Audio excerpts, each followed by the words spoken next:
Sealdah station থেকে কিভাবে second Hooghly bridge যাবে, তো চলো সেই রাস্তায় আজ তোমাদের দেখাই বং ক্যাবের সাথে। স্টেশন থেকে বেরোনোর মুখেই কিন্তু দেখতে পাবে অটো স্ট্যান্ড, আর ঠিক অটো স্ট্যান্ডের পাশ দিয়ে একটু এগোলেই কিন্তু দেখতে পাবে একটা সিগন্যাল। ওই সিগন্যাল থেকে কিন্তু আমাদেরকে ডান দিকে নিতে হবে, আর সিগন্যাল থেকে বাঁ দিকের গাড়িগুলো বেলেঘাটা বা ধাপার দিকে চলে যাচ্ছে। তো সিগন্যাল থেকে ডান দিকে নিয়ে কিন্তু আরো 50 মিটার এগোলে দেখতে পাবো আরো একটা সিগন্যাল, আর এই সিগন্যাল থেকে কিন্তু আমাদেরকে বাঁ দিকে নিতে হবে। এখান থেকে ডান দিকের গাড়িগুলো রাজাবাজারের দিকে চলে যাচ্ছে, আর বাঁ দিকে নিয়ে একটু এগোলেই দেখতে পাবো মাথার ওপর একটা ফুট ওভারব্রিজ, আর ঠিক তারই বাঁদিকে রয়েছে কতগুলো বড় বড় বিল্ডিং। ওইগুলো কিন্তু এনআরএস মেডিকেল কলেজ বা হাসপাতাল দেখতে দেখতে সামনের দিকে প্রায় 100 মিটার এগোলেই কিন্তু দেখতে পাবো গাছের গোড়ায় বড় একটা সিগন্যাল, আর ঠিক তার সামনেই রয়েছে সবুজ রঙের একটা মসজিদ।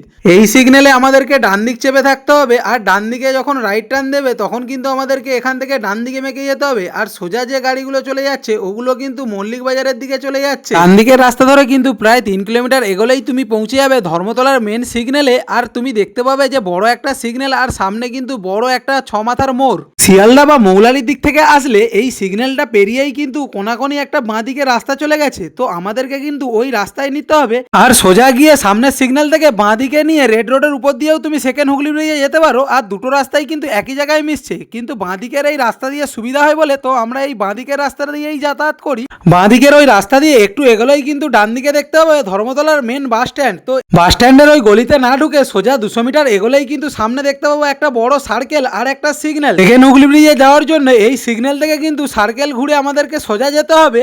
আর সোজা যে এই রাস্তাটা দেখতে পাচ্ছ এটাই কিন্তু প্রায় স্পিড মিটার নিয়ে দাঁড়িয়ে থাকে। তো এই রাস্তার কিন্তু স্পিড লিমিট 40, তাই আমাদেরকে স্পিডটা কিন্তু খুব খেয়াল করতে হবে। স্পিডের কথা মাথায় রেখে আর একটু সোজা এগোলেই কিন্তু দেখতে পাবো আরো একটা সিগন্যাল, আর এই সিগন্যাল থেকেও কিন্তু আমাদেরকে সোজা যেতে হবে। আর সিগন্যাল থেকে বাঁ দিকের গাড়িগুলো পার্ক স্ট্রিটের দিকে চলে যাচ্ছে। তো এই রাস্তা ধরে কিন্তু আরও 200 মিটার এগোলেই দেখতে পাবো আবারও দুটো রাস্তা ভাগ হয়ে যাচ্ছে। আমাদেরকে কিন্তু এখান থেকে ডান দিকের রাস্তাটা ধরতে হবে। বাঁ দিকের ওই রাস্তাটা কিন্তু সোজা রেসকোর্সের পাশ দিয়ে পিজি হসপিটালের দিকে চলে যাচ্ছে। তো ডান দিকের ওই রাস্তা ধরে 1 কিলোমিটার এগোলেই দেখতে পাবো ডান দিকে একটা ফ্লাইওভার থেকে কিছু গাড়ি নামছে, ওটা কিন্তু নো এন্ট্রি, ওটা দিয়ে কিন্তু সেকেন্ড হুগলি ব্রিজ থেকে গাড়িগুলো নামছে। সামনের দিকে আরেকটু এগোলেই দেখতে পাবো আরো একটা সিগন্যাল, আর সেকেন্ড হুগলি ব্রিজ যাওয়ার জন্য এই সিগন্যাল থেকে আমাদেরকে ডান দিকে নিতে হবে। সিগন্যাল থেকে কিন্তু সোজা চলে গেলে তুমি খিদিরপুরের দিকে চলে যাবে। ডান দিকের ওই রাস্তা ধরে কিছু ব্রিজের নিচে দিয়ে 1 কিলোমিটার এগোলেই কিন্তু তুমি পৌঁছে যাবে সেকেন্ড হুগলি ব্রিজে। তো তোমরাও কারা কারা শিয়ালদা থেকে এই রাস্তা দিয়ে যাতায়াত করো একটু কমেন্টে জানাও, আর কলকাতার কোন রাস্তা জানতে চাও সেটাও কমেন্টে জানাও।